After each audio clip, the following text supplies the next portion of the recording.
저는 대학병원에서 간호사로 일하고 있는 41살 여자입니다. 남편이 폐암으로 죽고 나서 제 주변에 자꾸만 말도 안 되는 일이 생겨서 이렇게 사연을 보내게 되었습니다. 저는 26의 나이에 남편 태준 씨를 만났습니다. 당시에도 대학병원 간호사였던 저는 응급실에서 갑작스러운 심장발작으로 실려온 환자를 돌보다가 환자분의 아들인 태준 씨를 만났죠. 당시 32이었던 그 사람은 정장 차림으로 허둥지둥 병원에 달려왔고 아버지의 상태를 묻는 그의 진심 어린 모습에 첫눈에 반했죠. 태준 씨의 아버지는 다행히 빠르게 회복되었고 제가 담당 간호사였기에 태준 씨와 자연스럽게 대화할 기회가 많았습니다.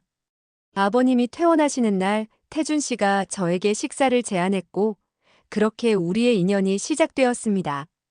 남편의 가족은 따뜻했습니다. 시어머니는 제가 처음 인사드리러 갔을 때 손을 꼭 잡아주시며 우리 아들이 좋은 사람을 만나 기쁘다고 말씀해 주셨고 시아버지는 대학 교수로 정년퇴직하신 분이었는데 따뜻한 마음씨가 느껴졌습니다. 간호사라는 직업을 무척 존중해 주셨고 종종 건강 관련 조언을 구하시기도 했죠. 저를 유일하게 불편했던 사람은 도련님이었습니다. 도련님은 볼 때마다 항상 명품 옷을 입고 나타났지만 정작 대학을 졸업하고도 일정한 직업 없이 부모님께 의존하고 있었어요.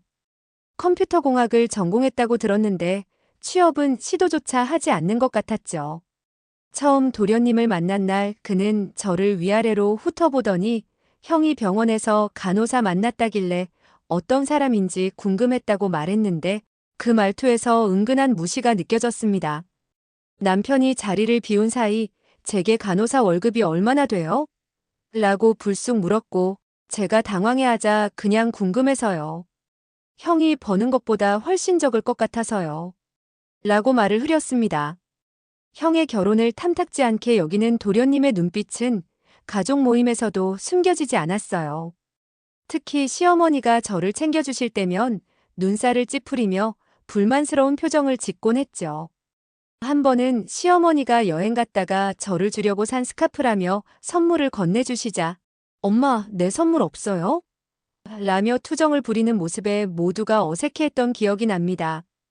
가장 불편했던 건 제가 있을 때면 노골적으로 돈 이야기를 꺼내는 것이었습니다. 결혼 날짜가 정해진 후 가족 식사 자리에서 도련님은 갑자기 포크를 내려놓더니 남편을 향해 직설적으로 물었습니다. 형, 솔직히 물어볼게. 형이 결혼하면 이제 나는 어떻게 되는 거야? 지금까지 부모님이 내 학비며 생활비 다 대주셨는데 형네 신혼집에 돈 들어가면 나한테 쓸 돈이 없어지는 거 아냐? 그 말에 식탁 분위기가 얼어붙었습니다. 시아버지가 그게 무슨 소리냐며 나무라셨지만 도련님은 계속해서 말을 이어갔어요. 아니, 현실적으로 그럴 수 있잖아요. 형수님도 알아야 할 것 같아서 말하는 건데. 우리 집이 겉으로 보이는 것처럼 부자는 아니에요. 특히 내가 창업하려면 초기 자금이 필요한데. 남편이 단호하게 대화를 중단시켰지만 그 후로도 도련님은 기회가 있을 때마다 비슷한 발언을 했습니다. 명절 때 제가 시부모님께 선물을 드리면 형수님, 제 건 없어요? 라고 농담처럼 말하기도 했는데 도련님의 이런 행동은 마치 자신이 형의 결혼으로 인해 피해를 본다는 피해의식을 드러내는 것 같았습니다. 가끔은 그 날카로운 시선을 느낄 때면 제가 이 가족의 평화를 깨뜨린 외부인처럼 느껴졌죠. 남편은 늘 신경 쓰지 말라며 동생이 원래 성격이 좀 그렇다고 말했지만 도련님이 단순히 철이 없는 게 아니라 의도적으로 저를 불편하게 만든다는 느낌을 지울 수 없었어요. 그럼에도 불구하고 1년간의 연애 끝에 우리는 결혼했고 시부모님의 배려로 그분들이 사시는 아파트에서 2블록 떨어진 작은 아파트에서 신혼살림을 시작했습니다. 저는 병원 일을 계속했고 남편은 건축사무소에서 설계사로 일했습니다. 시어머니는 주말마다 저희 집에 찾아와 살림 요령을 알려주시고 시아버지는 가끔 좋은 책이나 음악 CD를 들고 오셨어요. 그렇게 3년의 시간이 평화롭게 흘렀습니다. 그날은 평범한 봄날이었습니다. 남편이 갑자기 일하다 기침을 심하게 해서 병원에 갔다가 엑스레이를 찍었고 의사는 조금 더 정밀 검사가 필요하다고 했습니다. 불안한 마음으로 CT를 찍고 기다린 결과는 청천벽력 같았습니다. 폐암 말기. 이미 주변 조직으로 전이가 상당히 진행된 상태였어요. 남편은 담배를 피우지도 않았고 건강에 항상 신경 써온 사람이었습니다. 의사는 희귀한 유형의 폐암으로 유전적 요인이 크다고 설명했지만 저는 아무것도 들리지 않았습니다. 남편과 저는 며칠 동안 어떻게 이 소식을 시부모님께 전할지 고민했습니다. 결국 직접 찾아뵙기로 했고 저는 남편의 손을 꼭 잡은 채 시댁 초인종을 눌렀습니다. 시부모님은 미소로 우리를 맞이하셨지만 남편의 창백한 얼굴을 보자마자 무언가 심상치 않음을 직감하신 듯 했죠. 거실에 앉자 태준이 조심스럽게 입을 열었어요. 아버지, 어머니. 제가 검사 결과를 받았는데 남편의 목소리가 떨렸습니다. 폐암 말기래요. 그 순간 시아버지의 얼굴이 하얗게 변했습니다. 마치 모든 피가 빠져나간 것처럼 보였습니다. 시아버지는 평생 감정을 잘 드러내지 않으셨던 분이었습니다. 대학 교수로서의 품위와 지성을 중시하셨고 기쁨이나 슬픔을 크게 표현하시는 법이 거의 없었습니다. 그런 시아버지가 아들 앞에서 손을 부들부들 떠시며 눈물을 참으시는 모습이 지금도 선합니다. 태준아. 시아버지의 목소리가 갈라졌습니다. 어떻게 담배도 안 피우는 아이가. 시아버지는 더 말을 잇지 못하고 고개를 숙이셨습니다. 손수건을 꺼내 눈가를 누르는 모습에서 필사적으로 감정을 억누르려는 노력이 엿보였습니다. 평생 강인함과 이성을 중시해온 분이 아들의 병 앞에서는 무너질 수밖에 없었던 것입니다.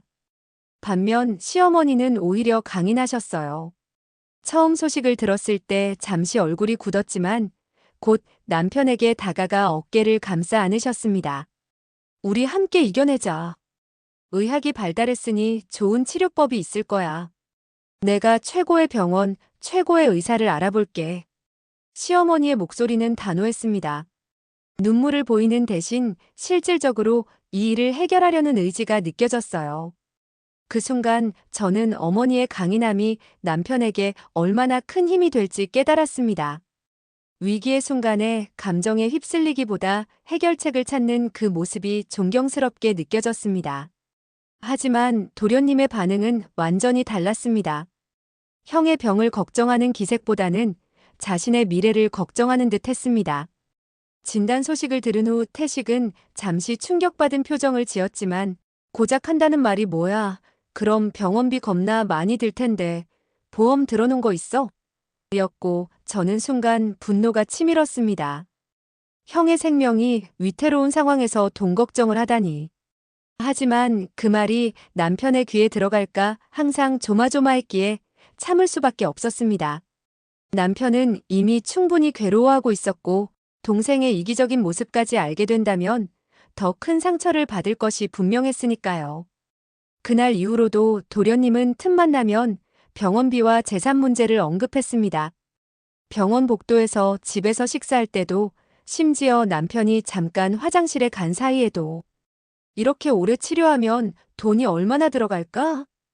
라는 말을 반복했습니다. 저는 도련님의 정신 나간 말들이 남편의 귀에 들어가지 않도록 항상 주의해야 했고 가끔은 제가 따로 불러 남편 앞에서는 그런 이야기 하지 말아달라고 부탁했지만 소용없었습니다. 하지만 2년간의 항암 치료와 투병 생활 끝에 남편은 결국 숨을 거두었습니다. 마지막 순간까지 제 손을 꼭 잡고 미안하다는 말을 반복하던 그 목소리가 아직도 귓가에 맴돕니다. 장례식이 끝나고 한 달이 지나고 시부모님이 찾아오셨습니다. 비가 내리는 토요일 오후였고 초인종 소리에 문을 열자 두 분이 서 계셨습니다. 두 분 다 눈에 띄게 야위셨더라고요. 본인 편의 투병 기간 동안 이미 많이 수척해지셨지만 장례식 이후 한 달 만에 더욱 초라해진 모습이었습니다. 특히 시아버지는 한 달 사이에 노인이 되어버린 듯 했습니다. 언제나 반듯하게 다리셨던 셔츠는 주름이 져 있었고 항상 단정하게 빗어 넘기시던 머리카락도 흐트러져 있었습니다. 무엇보다 그 날카롭던 눈빛이 사라지고 공허한 시선으로 저를 바라보셨어요. 저는 두 분을 거실로 안내해드리고 차를 준비했습니다. 평소 같으면 시어머니가 부엌에 따라와 이런저런 대화를 나누셨을 텐데, 이날은 두 분 다 무거운 침묵 속에 소파에 앉아 계셨습니다. 시어머니는 차를 한 모금 마시고 탁자 위에 내려놓았습니다. 평소보다 더 주름진 손으로 무언가 말씀하시려다 여러 번 망설이셨습니다. 마침내 입을 여셨을 때 그 목소리는 평소보다 낮고 쉰 듯했죠. 남편이 떠난 후 많이 우셨음이 목소리에서도 느껴졌습니다. 시어머니는 제 눈을 똑바로 바라보지 못하고 고개를 약간 숙인 채로 말씀하셨습니다. 지혜야, 우리가 생각해봤는데 네가 이제 새 출발을 했으면 해. 아직 젊은데 여기 있으면 계속 남편 생각만 날 거야. 시아버지께서도 우리도 너무 아프단다.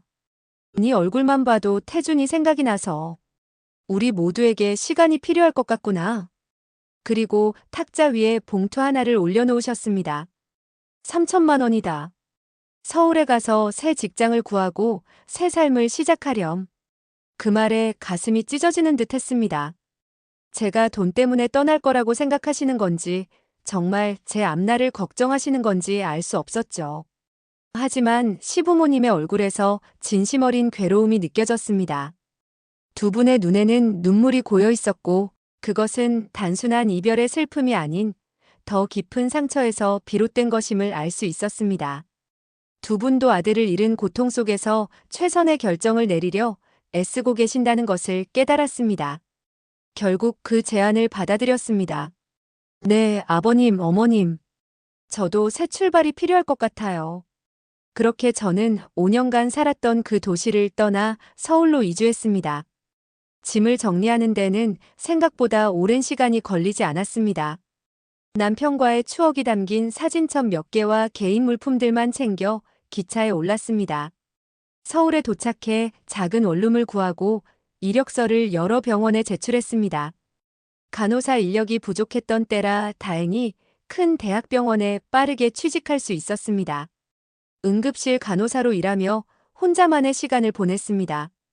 바쁜 업무는 오히려 상실의 아픔을 잊게 해주는 위안이 되었습니다. 처음 몇 달은 시부모님께 안부 전화를 드렸습니다. 대화는 주로 날씨, 건강, 일상적인 내용으로 채워졌지만 남편의 이름은 언급하지 않는 암묵적인 규칙이 생겼습니다. 점점 대화가 어색해졌고 시간이 지날수록 전화 간격은 길어졌습니다. 결국 명절에 짧은 문자 메시지만 주고받는 사이가 되었습니다. 새해 복 많이 받으세요. 추석 잘 보내세요라는 형식적인 인사만 오갔습니다. 그렇게 8년의 시간이 흘렀습니다. 세월은 흐르는 강물처럼 멈추지 않았고 저는 그 흐름 속에서 나름의 안정을 찾아갔습니다. 이제 응급의학과 수간호사라는 직책을 맡게 되었고 병원에서는 후배 간호사들을 지도하는 위치에 있었습니다. 작은 아파트를 구입하여 혼자만의 공간을 꾸몄고 주말에는 가끔 동호회 활동으로 등산이나 독서 모임에 참석하며 일상의 소소한 즐거움을 찾아갔습니다. 하지만 재호는 생각조차 못했어요. 주변에서 몇 번 소개팅을 권유했지만 매번 정중히 거절했습니다. 남편의 기억이 너무 선명했기 때문이었을까요? 아니면 그저 두려움 때문이었을까요? 아마도 둘 다였을 것입니다. 남편의 마지막 모습, 그 손을 잡던 순간의 감정들이 8년이 지난 지금도 생생했고 다시 누군가를 사랑하게 된다면 또다시 그런 이별을 겪게 될지도 모른다는 두려움이 가슴 한편에 자리 잡고 있었습니다. 그날은 비가 많이 내리던 11월의 저녁이었습니다. 초겨울의 차가운 빗줄기가 서울의 거리를 적시고 있었고 저는 12시간 근무로 지친 몸을 이끌고 퇴근 준비를 하고 있었습니다. 그때 병원 로비 구석에서 웅크리고 앉아있는 어르신 한 분이 눈에 들어왔습니다. 비를 피하려는 듯 낡은 담요를 머리 위로 덮고 있었지만 이미 옷은 다 젖어 있는 상태였습니다. 보통 같으면 그냥 지나쳤을 테지만 무언가 익숙한 느낌에 발걸음이 멈춰졌습니다. 그 앉아있는 자세, 어깨에 선 무언가가 저의 기억 속 누군가를 떠올리게 했습니다. 우산을 쓰고 가까이 다가가 보니 그것은 믿기 힘든 광경이었습니다. 시아버지가 낡은 옷을 입고 초라하게 앉아 계셨습니다. 그 단정하고 위엄 있던 모습은 온데간데 없고 초라한 노인의 모습만이 남아 있었습니다. 머리는 하얗게 센 채 길게 자라 있었고 수염도 덥수룩했습니다. 옷은 얼룩지고 낡았으며 신발은 여러 곳이 뜯어져 있었습니다. 무엇보다 그 날카로웠던 눈빛은 사라지고 멍한 시선으로 허공을 바라보고 계셨습니다. 순간 호흡이 멈추는 듯 했습니다. 머릿속이 하얘지고 귀에서는 웅웅거리는 소리가 들렸습니다. 8년 전 그 모습과 지금의 모습 사이에는 너무나 큰 간극이 있었습니다. 대학 교수로서의 품위와 지성을 중시하셨던 그분이 이렇게 초라한 노인네가 되어 있다는 사실이 도저히 믿기지 않았어요. 입에서 저도 모르게 말이 흘러나왔습니다. 그 목소리는 떨림이 가득했고 거의 속삭임에 가까웠습니다. 시아버지는 천천히 고개를 들어 저를 바라보았지만 알아보지 못하는 듯 했습니다. 눈빛은 혼란스러움으로 가득했고 초점도 흐릿했습니다. 본래의 강인함과 지성을 품고 있던 그 눈빛은 온데간데 없이 사라졌습니다. 제 말에 시아버지의 얼굴에 순간적인 혼란이 스쳤습니다. 그리고 이내 깊은 골짜기처럼 파인 주름 사이로 눈물이 고이기 시작했습니다. 떨리는 목소리로 제 이름을 부르시는 소리는 마치 오래된 문이 열리는 소리처럼 거칠고 쉬어 있었습니다. 그 순간 참았던 눈물이 폭포수처럼 쏟아졌습니다. 8년 만에 다시 만난 시아버지는 제가 알던 그분이 아니었습니다. 그것은 마치 남편을 잃은 슬픔을 다시 한번 경험하는 것과 같았습니다. 주저없이 앞으로 다가가 그분을 안았습니다. 시아버지는 처음에는 굳어있다가 이내 어린아이처럼 저의 품에서 오열하기 시작했습니다. 그 마른 어깨가 흐느낌으로 떨리는 것이 느껴졌고 따뜻했던 손은 이제 차갑고 거칠게 제 등을 붙잡았습니다. 말없이 한참을 그렇게 서로를 껴안고 울었습니다. 8년의 시간이 만들어낸 상처와 그리움이 비와 함께 씻겨 내려가는 듯 했습니다. 떨리는 손으로 시아버지를 부축해 병원 휴게실로 들어갔습니다. 시아버지께 들은 이야기는 너무나 가슴이 아팠습니다. 제가 떠난 후 시어머니가 심장마비로 갑자기 돌아가셨고 그 충격으로 시아버지는 우울증에 빠지셨다고 합니다. 대학에서도 은퇴하게 되었고 혼자 남겨진 공허함 속에서 하루하루를 보내셨다고 했습니다. 그러던 중 도련님이 사업을 하겠다며 시아버지의 퇴직금과 집을 담보로 대출을 받았는데 그 사업이 실패하면서 모든 재산을 잃게 되었다고 했습니다. 빚쟁이들이 찾아오고 집은 경매로 넘어갔으며 시아버님은 건강이 나빠져 입원해야 할 상황이었지만 돈이 없어 병원 로비 구석에 쭈그려 앉아 있었던 것이었어요. 저는 조심스럽게 도련님에 대해 물었습니다. 시아버지의 목소리에서는 깊은 상실감이 느껴졌습니다. 도련님은 모든 것이 무너진 후 빚쟁이들을 피해 해외로 도망갔다고 했습니다. 연락도 없이 홀로 시아버지를 남겨두고 떠났다는 사실에 더 이상 말이 나오지 않았습니다. 그러고도 남을 인간이었죠. 그리고 이어진 말은 더욱 가슴을 저몄습니다. 시아버지는 깊은 후회와 자책으로 가득 찬 목소리로 말씀하셨습니다. 아들이 떠난 후 유일한 가족이었던 저를 돈으로 보낸 것이 인생 최대의 실수였다고, 그것이 얼마나 잘못된 결정이었는지 매일매일 깨닫게 된다고 말씀하셨습니다. 그 말을 들으며 저 역시 떠나온 8년의 시간이 얼마나 공허했는지 새삼 깨달았습니다. 그날 저는 시아버지를 제 작은 아파트로 모셨습니다. 찻집에서 이야기를 나눈 후 밖은 이미 어두워져 있었고 비는 더욱 거세게 내리고 있었습니다. 시아버지의 몸은 여전히 떨리고 있었고 분명 오랜 시간 제대로 된 식사와 휴식을 취하지 못하셨을 것이 분명했습니다. 시아버지께 제 집에서 머무르시자고 제안했을 때 처음에는 완강히 거부하셨습니다. 손사래를 치며 이미 너에게 충분한 피해를 줬다고 하셨고 더 이상 폐를 끼치고 싶지 않다며 일어서려 하셨습니다. 그러나 그 모습은 너무나 힘없고 쓸쓸해 보였습니다. 아버님, 제가 이제 아버님을 모실 차례예요. 라고 말씀드렸습니다. 그 순간 시아버지의 눈에서 굵은 눈물이 흘러내렸고 더 이상 거부하지 않으시고 고개를 끄덕이셨습니다. 택시를 타고 집으로 향하는 길 내내 시아버지는 창밖을 바라보며 침묵을 지키셨습니다. 그 침묵 속에는 8년의 무게가 담겨 있었습니다. 제 아파트는 넓지 않았지만 혼자 살기에는 충분한 공간이었습니다. 현관문을 열고 들어서자 시아버지는 잠시 머뭇거리셨습니다. 아마도 낯선 공간에 들어서는 것이 부담스러우셨을 테지만 그보다는 자신의 초라한 모습으로 제 공간을 더럽히는 것에 대한 염려가 더 크셨을 것입니다. 시아버지께 따뜻한 물로 씻으실 수 있도록 욕실을 안내해드렸고 제가 입던 큰 티셔츠와 운동복을 내어드렸습니다.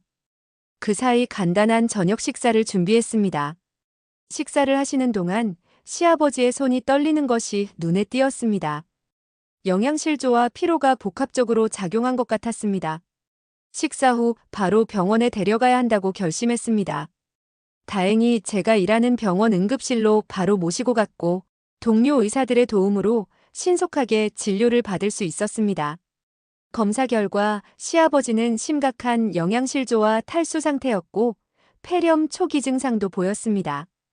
또한 장기간의 스트레스와 노숙 생활로 인한 우울증이 심각한 수준에 이르렀다는 진단을 받았습니다. 의사는 즉시 입원 치료가 필요하다고 권고했고 저는 최상의 치료를 받으실 수 있도록 모든 준비를 마쳤습니다. 병원에 입원하신 2주 동안 매일 업무를 마치고 시아버지의 병실로 향했습니다. 처음에는 거의 말씀을 하지 않으셨고 대부분의 시간을 창밖을 바라보며 보내셨습니다. 하지만 적절한 약물 치료와 영양 공급 그리고 정신과 상담을 통해 시아버지의 상태는 서서히 호전되기 시작했습니다. 일주일이 지나자 조금씩 말씀을 하시기 시작했고 과거의 이야기들을 조금씩 풀어놓으셨어요. 퇴원날 시아버지를 다시 제 아파트로 모시고 왔습니다. 입원 기간 동안 옆방을 정리해 시아버지 방으로 꾸몄습니다. 오래된 책장을 새로 들여놓고 시아버지가 좋아하셨던 유형의 책들로 채웠습니다. 침대 옆에는 태중과 시어머니, 그리고 행복했던 시절의 가족 사진을 놓았습니다. 처음 방에 들어서신 시아버지는 말없이 사진을 바라보시더니 이내 고개를 떨구고 조용히 눈물을 훔치셨죠. 처음 몇 주는 어색했습니다. 8년의 시간은 많은 것을 변화시켰고 서로에게 익숙했던 습관과 리듬은 이미 사라져 있었습니다. 시아버지는 종종 밤중에 악몽을 꾸고 소리를 지르기도 했고 가끔은 혼자 중얼거리며 방에 틀어박혀 계시기도 했습니다. 하지만 시간이 지날수록 점차 따뜻했던 관계를 회복해갔습니다. 저의 집 근처 공원에서 함께 산책하는 시간이 늘어났습니다. 처음에는 짧은 거리를 걷는 것도 힘들어하셨지만 점차 체력이 회복되면서 산책 시간도 길어졌습니다. 공원의 벤치에 앉아 계절의 변화를 감상하며 보내는 시간이 많아졌고 시아버지는 다시 책을 읽기 시작하셨어요. 특히 철학과 역사서적을 즐겨 읽으셨는데 이는 대학 교수 시절의 습관이 되살아난 것이었습니다. 가끔은 남편 이야기도 나눴습니다. 처음에는 그 이름을 꺼내는 것조차 어려웠지만 점차 남편에 대한 기억을 공유하는 시간이 늘어났습니다. 남편이 어릴 적 이야기, 대학 시절의 에피소드, 그리고 결혼 후 보여주었던 행복한 모습들. 이제 그것은 더 이상 아픔이 아닌 따뜻한 추억으로 자리 잡게 되었습니다. 시아버지의 건강이 많이 회복된 후 대학에서 은퇴 전문가를 초빙하여 특강을 요청하는 연락이 왔습니다. 처음에 시아버지는 주저하셨지만 그것이 삶이 새로운 의미와 목적을 찾는 좋은 기회가 될 수 있다고 설득했습니다. 결국 시아버지는 한 달에 한 번 특강을 맡게 되었고 학생들과 교류하는 시간을 통해 더욱 활력을 되찾으셨어요.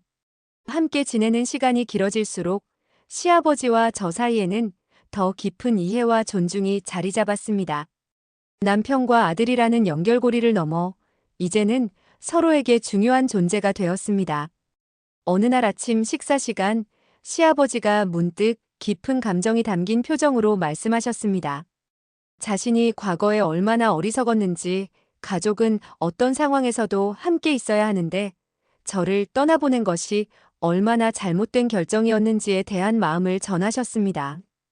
이에 대해 저는 그때 우리 모두가 너무 아팠다는 것, 저 역시 도망치고 싶었던 마음이 있었다는 것을 말씀드렸습니다. 서로에 대한 이해와 용서의 말들이 오갔고, 시아버지는 인생에는 두 번째 기회가 있다는 것에 감사의 마음을 표현하셨습니다. 시간은 흐르고 상처는 아물게 마련입니다. 하지만 잊히지 않는 것들이 있습니다. 남편과의 사랑, 시부모님의 따뜻함, 그리고 우리가 서로를 잃고 다시 찾기까지의 긴 여정이 그것입니다. 그 모든 기억과 경험은 우리를 더 강하고 지혜롭게 만들었습니다. 지금 시아버지와 저는 서로에게 의지하며 새로운 가족으로 살아가고 있습니다. 서로의 빈자리를 채우며 새로운 추억을 쌓아가고 있습니다. 도련님의 소식은 가끔 들려옵니다. 외국에서 결혼해 아이도 낳았다고 합니다. 시아버지는 도련님에 대한 분노보다는 염려와 그리움이 더 큰 것 같습니다. 언젠가 그도 돌아와 우리 가족의 일원으로 함께할 수 있기를 바라는 마음을 자주 표현하십니다. 흐르는 시간은 여전히 두렵습니다. 나이가 들고 세월이 흐르면서 다가오는 변화와 상실에 대한 두려움은 여전히 존재합니다. 하지만 이제는 그 시간이 가져다주는 또 다른 기회, 또 다른 만남에 대한 기대도 함께 품게 되었습니다. 인생은 예상치 못한 방향으로 흘러가지만 그 흐름 속에서도 잃지 않아야 할 것들이 있다는 것을 배웠습니다. 바로 사랑과 용서, 그리고 가족이라는 이름으로 맺어진 소중한 인연입니다. 안녕하세요. 담비 DJ입니다. 슬픔은 때로 우리를 이성적인 판단에서 멀어지게 만듭니다.